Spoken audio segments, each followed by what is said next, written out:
Hey friends, welcome back to Hey Wait. This episode is a little different and really special. If you've been listening for a while, you know this show is all about those moments when something inside you says, hey wait, this isn't working. Those hey wait moments mark a shift. They're a choice to consider yourself, to relate with what's really happening, and to ask for something more honest and real.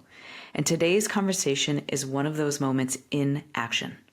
My guest is Jane Bond, a powerhouse in the highly competitive luxury real estate markets of Naples, Florida, Philadelphia, and New York City. She's also a fierce advocate for women and the host of the Unpack Your Life podcast. Jane is known for her ability to connect deeply with others and her sharp business acumen.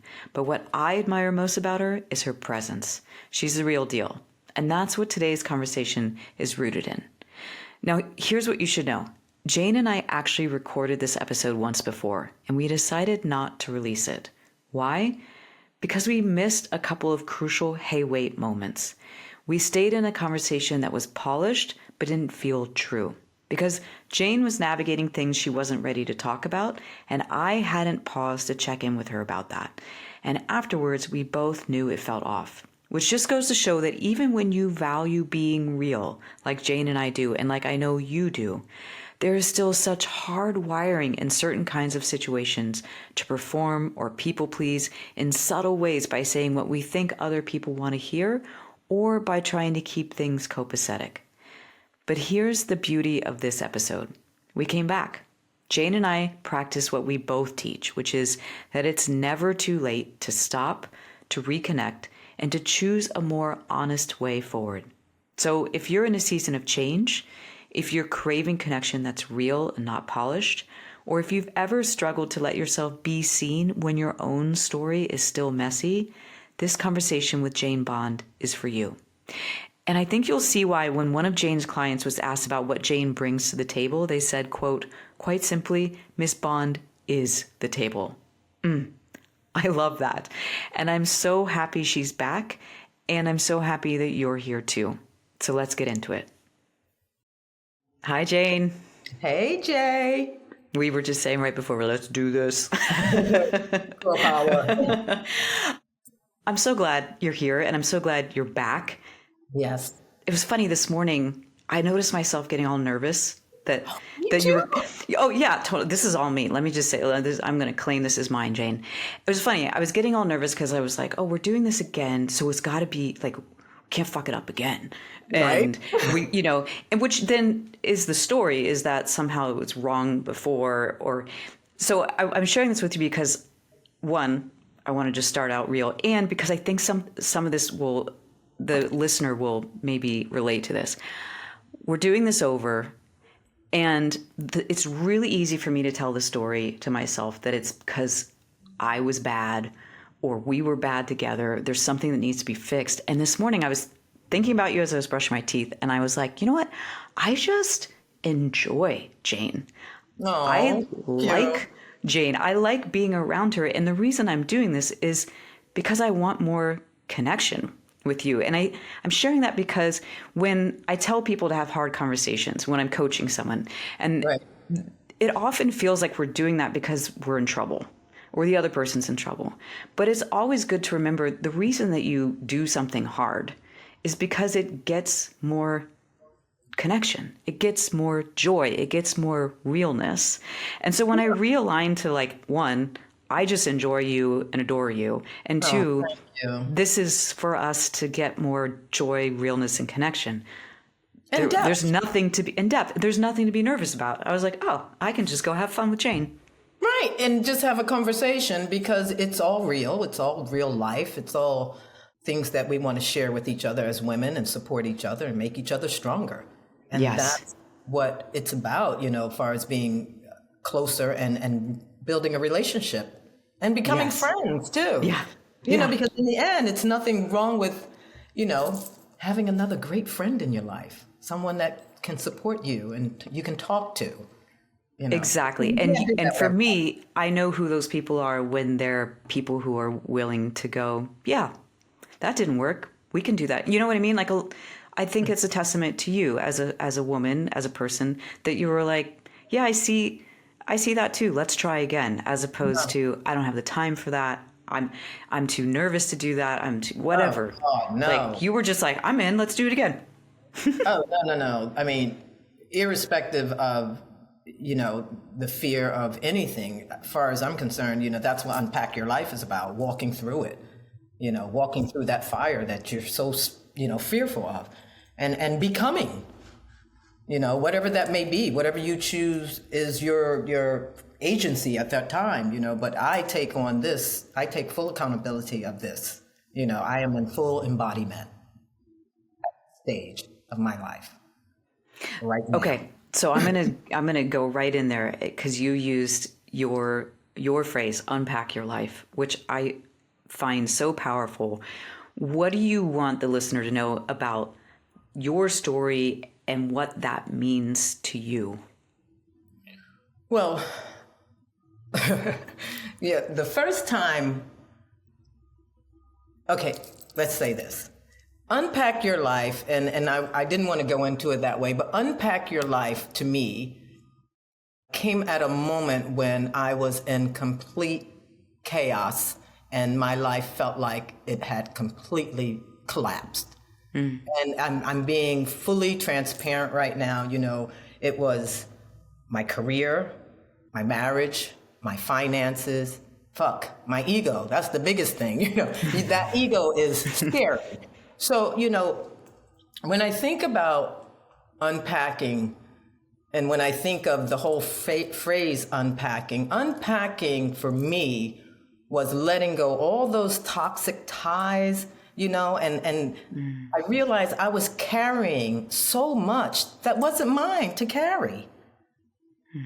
Expectations, fear, guilt, Jay. Oh God. And the pressure of showing up and being everything to everyone at any given time. I was like, this shit has to stop. Yeah, exactly. So, that pressure was so strong that it just made me feel nauseous all the time. So I had to wave that Unpack Your Life flag. So Unpack Your Life is, for me, kind of a war cry. It's a call to women, all women around the world, to stop and pause. Because remember, I told you, it's about pause and reflecting, when it comes to unpacking. To pause and just say, wait a minute. Hey, wait. Well played. To say, wait a minute, is what I'm going through, allowing me to grow, or is what I'm going through keeping me hostage? Because it's not about shame. It's about, just letting go, in the words of Mel Robbins, let them right now, let them. It's about that. It's about unpacking. It's about saying to yourself, listen, this is not serving me. I need to let this go. And how do you let it go? You understand that it's not about shame, right? It's about freedom. It's about making space for you to be who you really are. And that's what Unpack Your Life is about. So powerful. Yeah. And the thing about it is, if you don't embody that, you'll internalize it and it will drive you crazy. And my mental health was at stake at that time.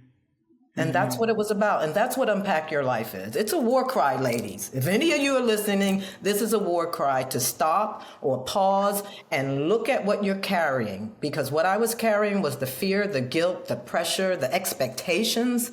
Well, fuck that. I'm sorry. Especially at this stage in my life. I had to take full control of it. And in doing that, in moving away from fear towards freedom, what have you been claiming or reclaiming? My power to be independent, to live on my own terms, to do whatever I think is necessary to stay sane and to regroup and walk through that fear. What's helped you with walking through fear? What are some of the resources you have? That's funny. Every morning I wake up, of course, I give thanks to God, of course, and I say to myself, Jane, what do you need to stay true to who you are today? That could be sitting in complete silence. That could be taking a walk. That could definitely be saying no to opportunities that don't serve me, that drain me. And I how do you, start there. that's such a great, I always end this show by asking people, what's your practice that you do to stay with yourself? I feel like you just answer that. And oh crap, I just completely lost the question I was going to ask you from that. And wait, well, let me not forget this. I journal, because a lot of people do journal. I'm not a big fan of it, but lately I've been journaling, totally unfiltered and raw thoughts, because it's a mirror for me. Mm-hmm. That mirror helps me a lot. Absolutely. And that actually reminds me, Jane, what I was going to ask you is when you set that intention, at the beginning of your day of what do I need to stay true to myself, how do you start to notice during your day when you're not doing that? Like when stuff starts to creep in, or you start to unconsciously maybe shift back into old patterns, how do you catch yourself? Or do you know what I mean? Like what do you start to notice, like, ooh, I'm off? If I feel like I'm drifting? Yeah. Like how do you catch yourself if you're drifting? That's a hard question, but No, not really. Not really. I go back into that whole routine. I might need to sit with myself and repeat everything and just go over it in my head and say, you know what? Okay, you know how you got here. You know how you got there. So what are you doing to stay away from that? Sit with it, Jane. And when I feel like I'm drifting, trust me, because I don't owe anyone anything or any version of me that's not real. yeah. I don't owe that to anyone. And why should I even give it to them? And funny enough, I had to meet some people yesterday for the first time, and I just felt so free. I practiced what I was thinking about the whole time. I was like, you know what? Show up and be you. Say what you're thinking, not what you want to think about or not what you want to keep. No, be yourself. And either they're going to love you or not love you. These are people I just met for the first time that I have to work with. And I'm like, just be yourself, girl. Because like I said, you don't owe anybody any unreal version of you, and that's what pulls me back. Yeah.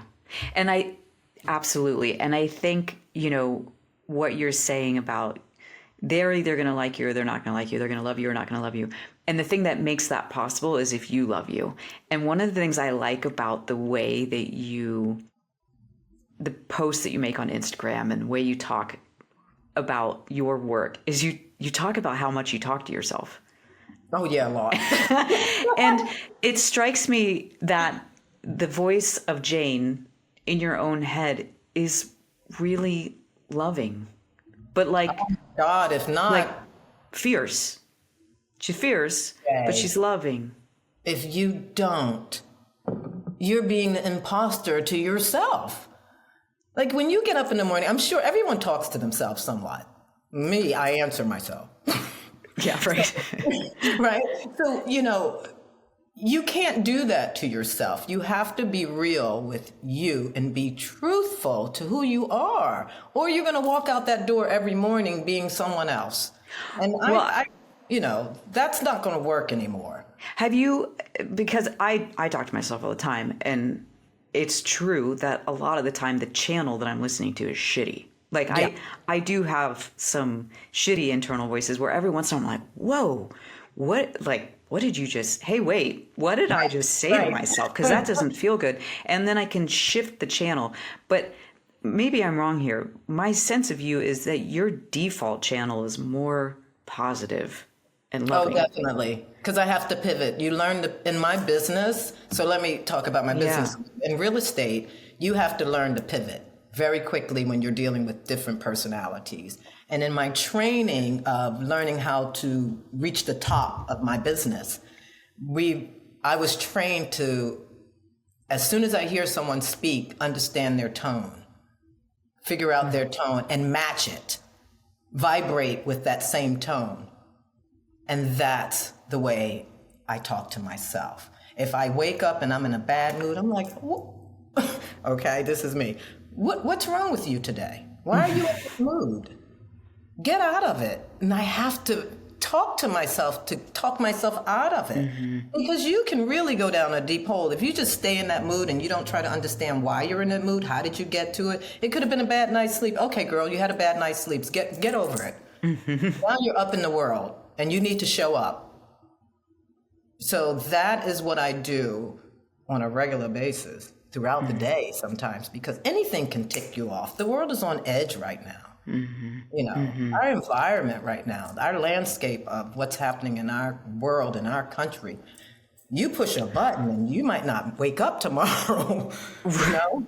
Well, and so with that, as you're talking about how much you have to vibe or attune to the client when you're in high-end real estate like you are, and there's so much tension and weirdness in the world, where's the line between meeting them in their energy but also still being Jane?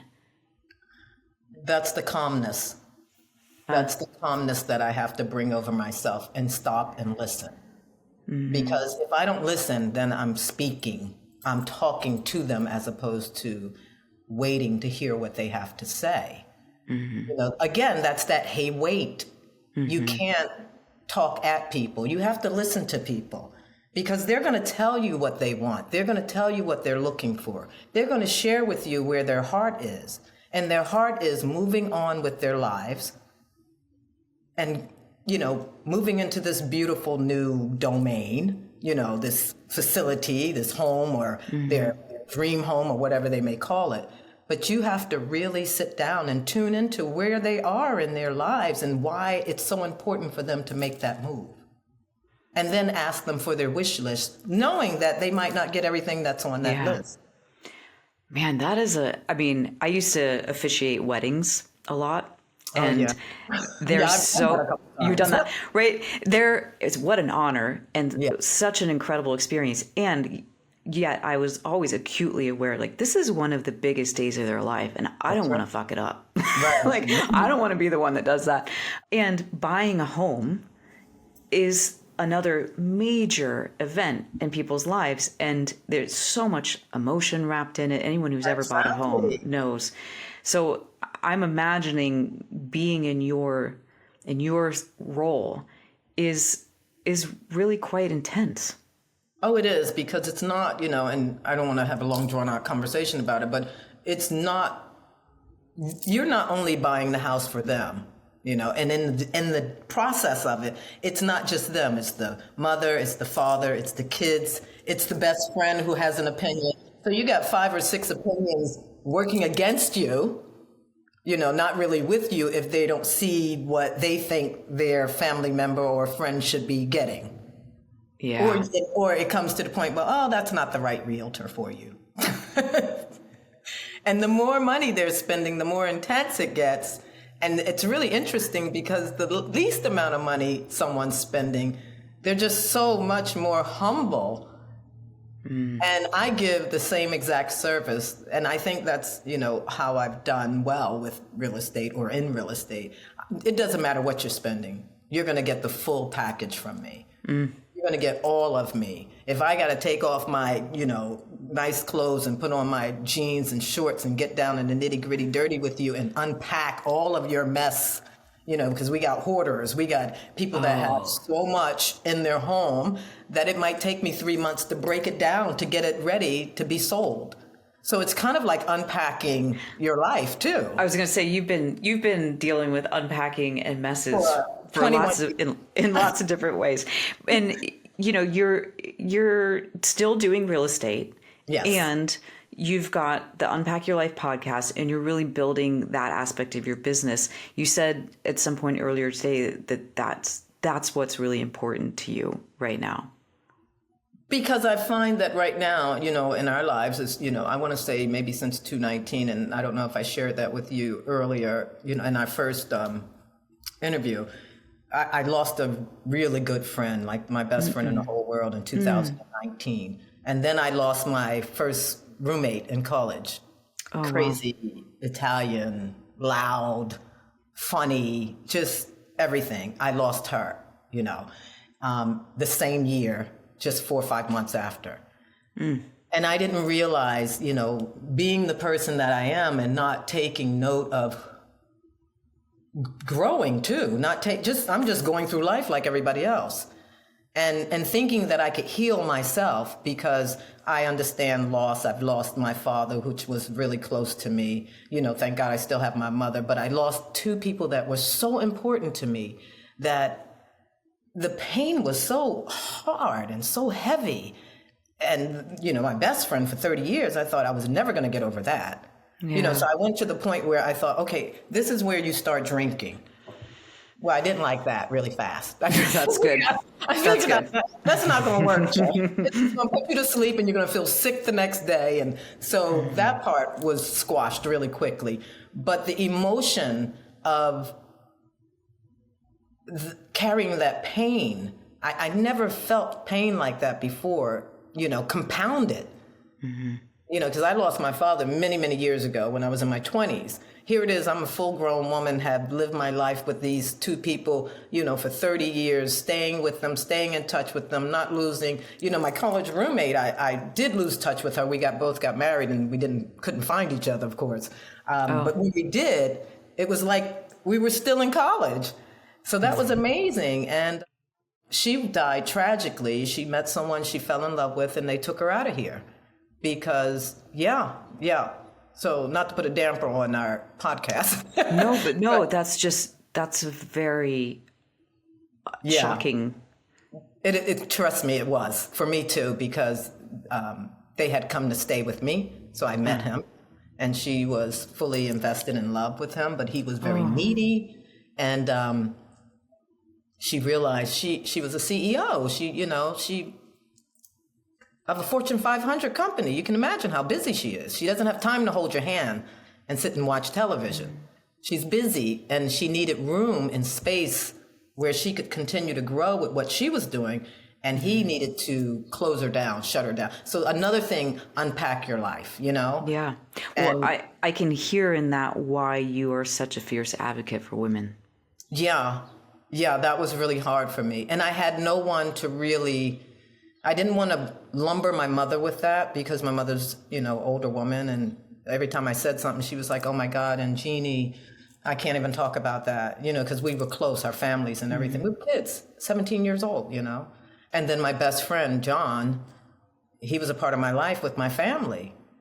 So it wasn't like they were friends and no one knew them. They were, they were a part of my family. They were at the barbecue, Yeah. At the cookouts and everything. So I struggled with that for a very long time, and I didn't realize how that was a part of me unpacking too, because I didn't really release that. I didn't get therapy for it, and I was self-diagnosing myself as far as that pain was concerned. And Dr. pushing Google. it aside. Pushing it to a side. Yeah, Dr. Google. I never heard it put that way. But But one thing really opened me up one day and made me realize that I was starting to heal.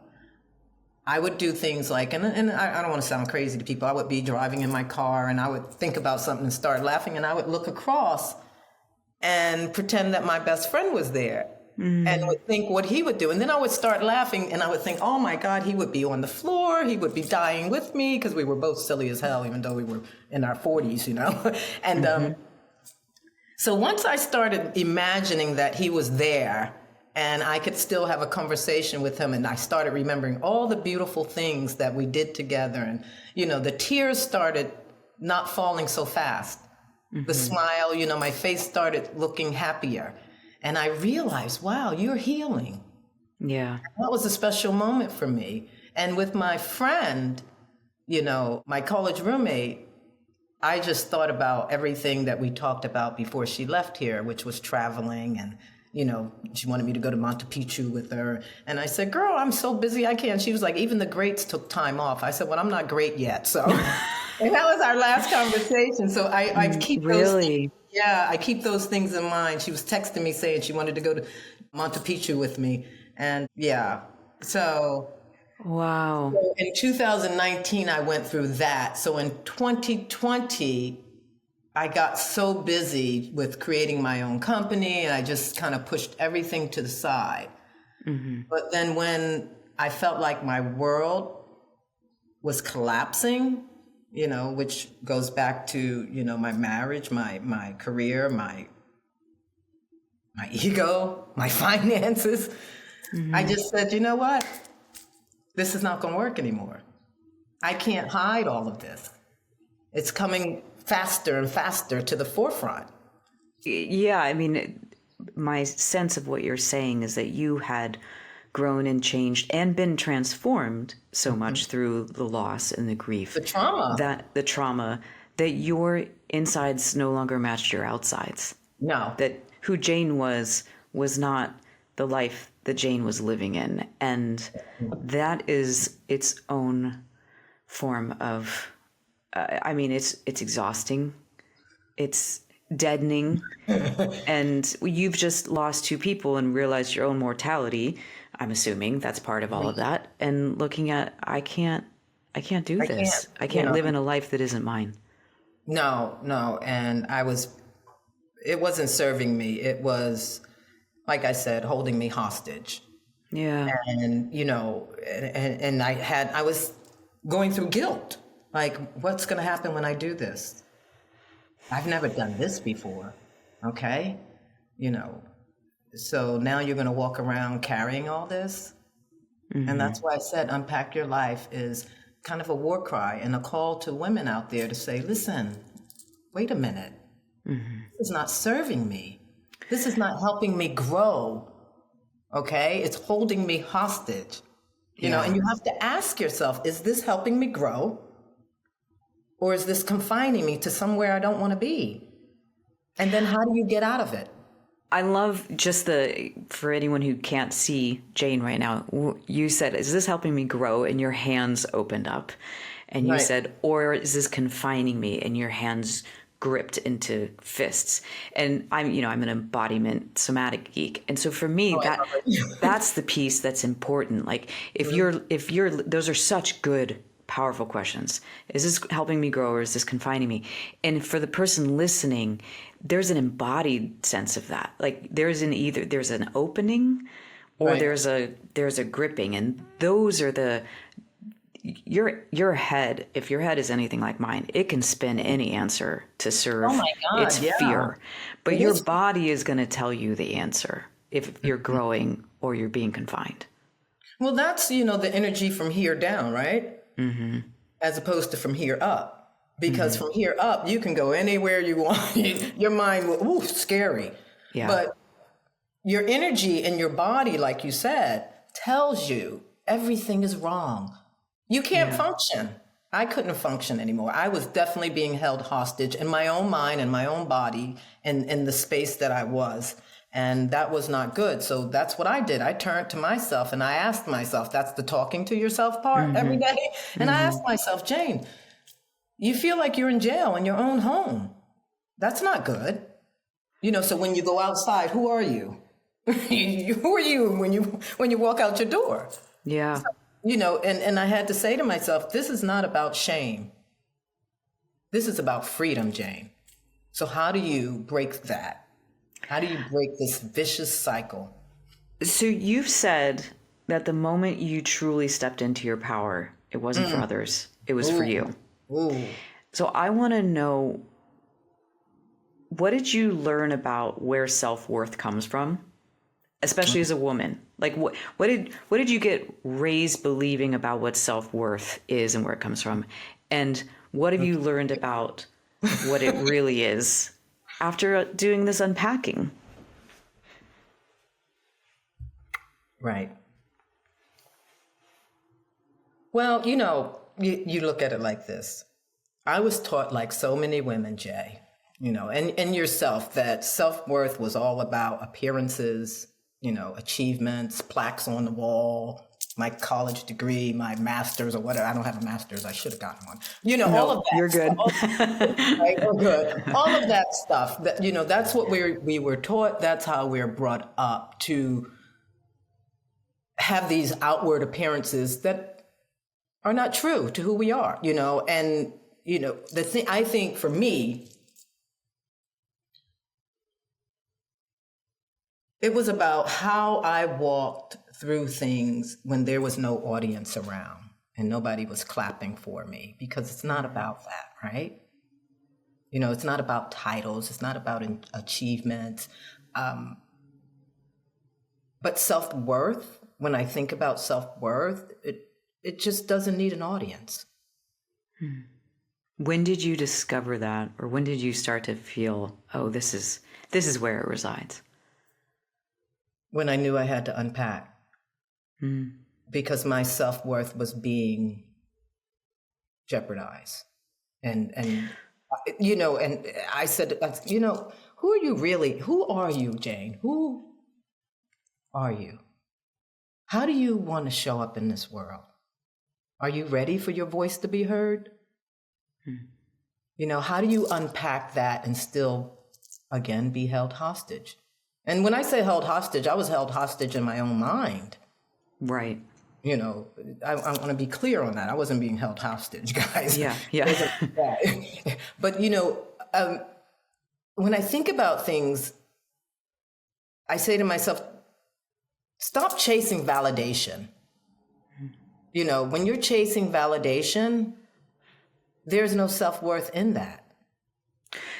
Yeah, when you were talking about that, the thing that so many of us have been taught, that self-worth is in the surface level or the accreditations, the things on your wall.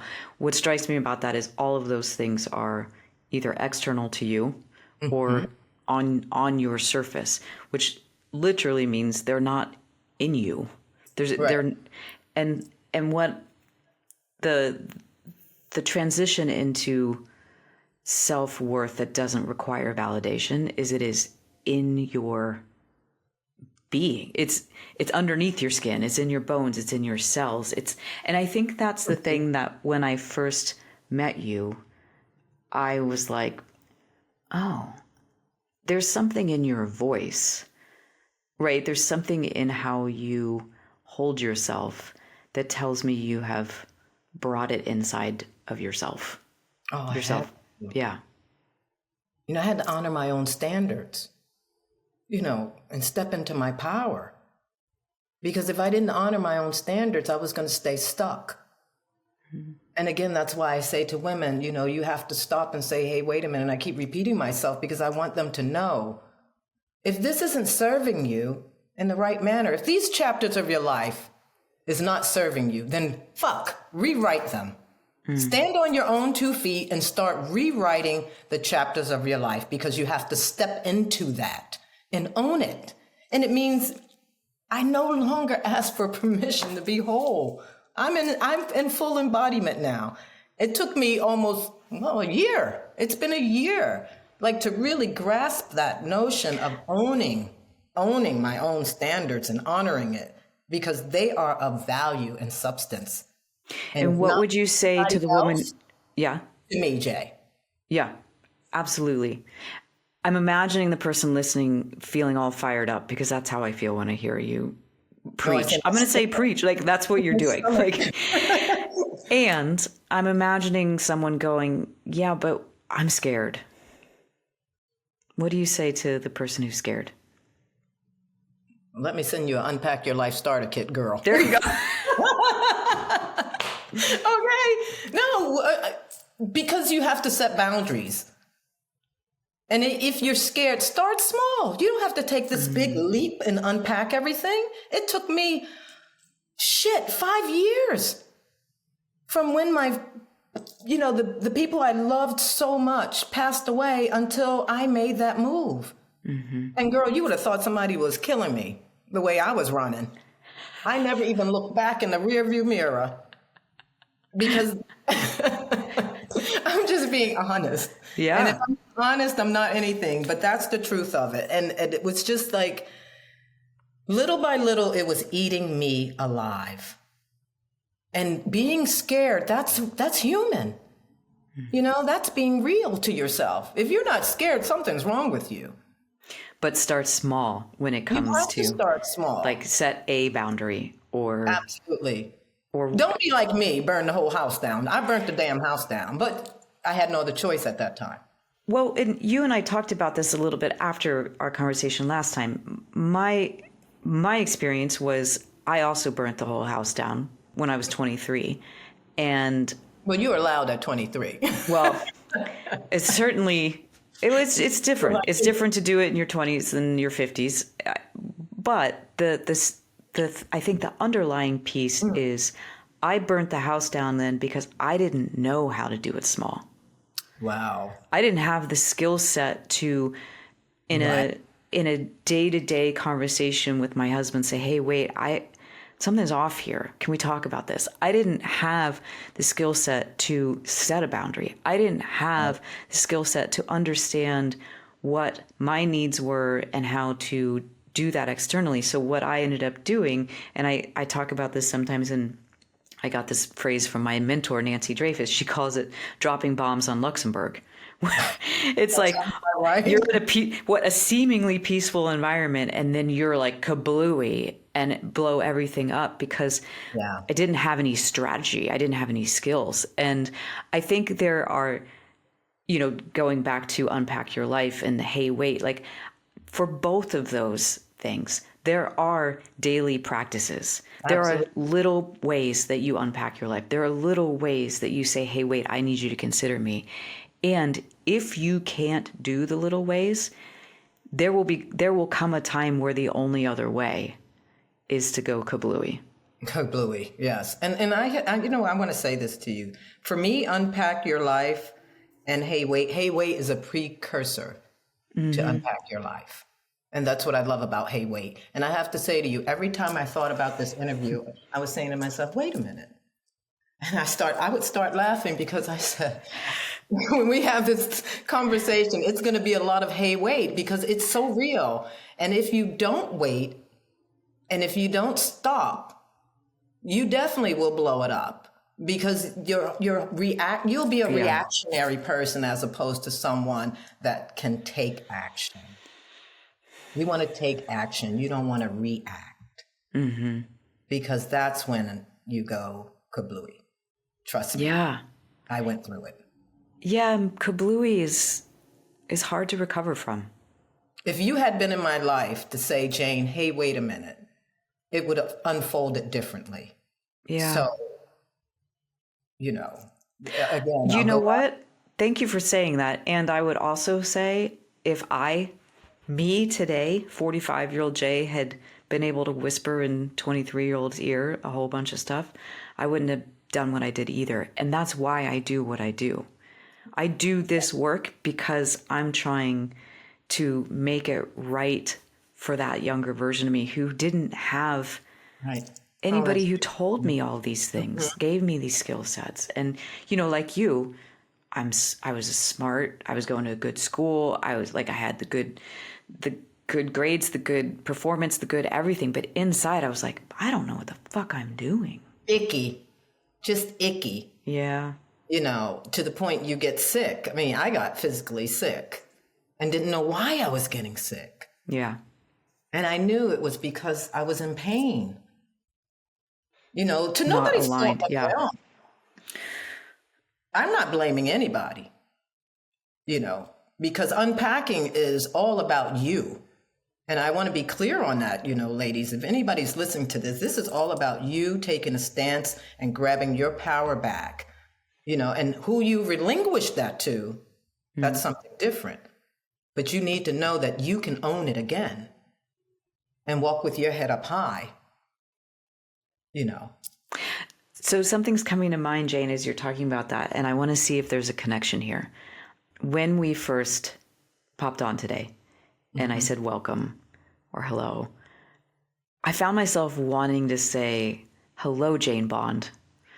And instead I clipped myself and I said, hi, Jane. Thank you. because there's something for you, isn't there, in going from Jane Bond, which is such an iconic, powerful, Yeah. it's got a mythology to it almost, to just being Jane. Can you say more about what that is for you? Jane Bond is, I mean, I'm going to always be Jane Bond. I love my name too, even as, older person, just, getting into business. It was short, it was sweet, 2 syllables, boom. You can remember it. And I found myself, I was a flight attendant one time. I used to go through Jane Bond. See that again, and they wouldn't believe it was me. So that, to me, it's definitely a powerful name. But as I got older and as I, went into business, especially this business, when I was in the entertainment business, it was great. But as I got into this business, and I'm going to say it contributed to where I was also. That was a whole nother thing. Jane Bond became powerful along with the expectations, the people please, the not being grounded anymore, feeling Performing. Yeah, perfect word. This is the thing. I was showing up and performing and showing people this powerful person, but not walking in, what do I want to say? Not walking in my true peace, I guess. Showing up as this powerful person, but not within my peace. And that was so sad to me. Which isn't real power. Which isn't real power, yeah. So again, I had to honor who I am and my standards and not go along with the expectations, the pressure, the guilt of not being Jane Bond. I got to the point I would hate for someone to say to me, and it was my significant other, "Oh, you can't go like that. You're Jane Bond." And I was like, what does that mean? It got to the point that I would just lose it when someone said that, not in front of them, but in my mind, I would just scream. And it just didn't feel good anymore to me. So what I hear in that is, like you said, Jane Bond, everyone had the expectation of who that is. Oh my God, the pressure. But Jane is you. I just wanted to be me. Which is, you can show up this way. You can have fear. You can be quiet. You can be big. You can be whatever it is that you are. There isn't an already, here's the label of what. Yeah. Yeah, and there was a lot that went along with that, Jay. The fear of being misunderstood, the fear of being too much, because I'm a lot. I'm almost 6 feet tall, heels. Are you really? Yes, I'm 5'11", flat foot. And love it. I put 4 or 5 inch heels on. I look like a basketball player. Amazing. I'm a tall woman and I had big curly hair. So that was even more of a presence. And I loved that I had a presence. Don't get me wrong, because everybody should have a presence that they want to portray out there and cultivate it to perfection, I say, but not to the point that it makes you feel bad. Hollow. Icky. Every time I think about it, it's icky inside, stuck, because when you're icky, it sticks. And I just wanted to be free. I just wanted to be free. I can feel my emotions inside of me with that, and I think this is the most transparent I've been. Well, I haven't been interviewed much. I've been interviewing. And you are such a good interviewer. And the interviewing part, interviewing people like you and a couple other guests I had, I felt like I was healing. So I think I was still hiding a part of me. Oh. The healing through what was healing for you in those, being in that role? Hearing you tell me to, hey, wait. Hearing someone else saying to me, Jane, life is about here down, conquering your emotions and not always in your head. It's too much. And I heard that so loud and clear. So I was healing. And I said, that's what I kind of felt when I started this podcast. I said, well, okay, I'm unpacking my life because how can you lead people to unpack if you still have fear of unpacking? Yeah. Because you asked me that one time, how is it? And that's, I'm still working through unpacking and trying to lead people. Oh, That's I a mean, process. the whole reason why we're here today for round 2, Jane, is because I didn't use Hey Wait with you. Right. I mean, that is Me, unpacking. 100%. So we're still learning Right. what we're teaching. And I love And you know what I was just going to say, and I hate it. I love it. I love that we're still learning, because by us learning, we still are teaching people to deal with what, Yeah. what is in front of them. And you're sharing with them, wait a minute, I'm sharing, don't unpack yet. So if Yeah. you listen to Jay and she says, hey, wait, and then I say to you, now it's time to unpack, that's a lot to handle. That's a lot Yeah. of strategy to walk away with. So I think we're doing justice by coming back and sharing with the audience, hey, wait a minute, we made a mistake, but we can own it and come back and give you the real truths. And I can be as transparent as all with you, because like I told you before we started, I don't feel like I don't owe the world my whole story to be impactful. I don't. And nobody does. I love your smile as you say that.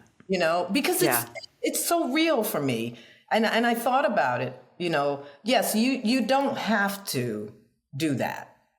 That's another thing. That's another reason you don't have to burn the whole house down. Yeah. Because some people get on podcasts and they tell you everything, and it's kind of draining and exhausting, and you're like, wow, I didn't need to know all that. Yeah. It's a little bit of an overshare. Right. Yeah. So that's where I am, so fear of being misunderstood. Like I said, fear of being too much, fear of not being enough, and honestly, starting over again, it's scary. Yeah. Like I was performing. I definitely was performing, that I was this powerful woman. I looked powerful, but it wasn't rooted in peace. And that's important to me. Power rooted in peace. And you know what? I thought that if I shared too much of my truth, that I wouldn't have the love, I wouldn't have the respect. And for some people, that's really scary. And in my business, I wouldn't get all the opportunities. Right. So, there you have it. Well, I'm so grateful for you for sharing all of that and giving the people listening the inspiration, because I think that's more than anything, I just find you to be an inspirational voice and someone who I listen, you say something, I'm like, yeah, Jane's right. So okay. here's to more power with peace for you, for everyone listening. How can they find you? Where do you want them to go to the Unpack Your Life podcast? Absolutely. Especially this one, when it comes out, this one is going to be wonderful. I love it. Because you brought it out of me, out of all my guests, they're allowed to ask questions, even though I'm interviewing them, so out of all my guests, I love that we got back together, because you made me realize that withholding my truth and protecting it, it just disconnects me to the people that really need me to show up in my light. It disconnects you. You think you're protecting it? No, it disconnects you. And I just want to choose, alignment over approval. And that's why I'm back here today. Alignment over approval. And validation. I don't need it. I honor my own. So we'll bring it to the very last piece then. And I know I said you already kind of answered this, but I want to either give you the chance to reiterate your answer for the listener, or if there's something else that's popping up for you. What is the practice or the ritual that you do in real time to stay with yourself? Rinse and repeat. Rinse and repeat, because that's the only way you're going to get through it. You think because it happens that day and you're okay, it goes away? No. No, you have to practice everything that you believe in. I have to wake up in the morning, sit in silence, give my praise to God, because opening my eyes, that's not me, that's him, you know. And sometimes I would like to think it's her. I'm here for that. Okay. Journal if you have to. Be a fierce journalist, journaler. Open up yourself to yourself. Be unfiltered. Be honest. If it means taking a walk, take a walk. Sit in silence. And then rinse and repeat. Because just because you did it today doesn't mean you don't have to do it tomorrow. Right. Yeah. And that's the real truth about it. It is. And it's like the same way that you brush your teeth on Monday morning and you brush it again Monday night. You don't wait until next week and go, I'm good for this week. Oh God, you don't want to do that either. Right. So this is a practice. This is how you care. Absolutely. This is how I take care. This is how you take care. Absolutely. Yeah. So to the listener out there, I hope you got something today from Jane that is something you'll take with you to take care. And if there is someone else out there who you think would need to hear this message, please share this with them. And if you are a first-time listener, thank you so much. Welcome. And I hope you follow along wherever you listen to podcasts so that you can catch the next one. Absolutely. Thank you again, Jane. Bond. I didn't answer that. They can find me at Jane Bond ____. That's 3 underscores on the gram, as the kids say. You can find me on LinkedIn, Facebook, and I'm still there talking about unpacking. So yeah, and her grams are, I'm telling you, you preach and it's fun. I don't turn the sound on very often on Instagram, but whenever I go by one of your posts, I'm like, oh, I'm going to turn the sound on. So before we go out there, hey, wait, remember that your insides matter and the right people will meet you there. So stay with yourself and I will see you next time.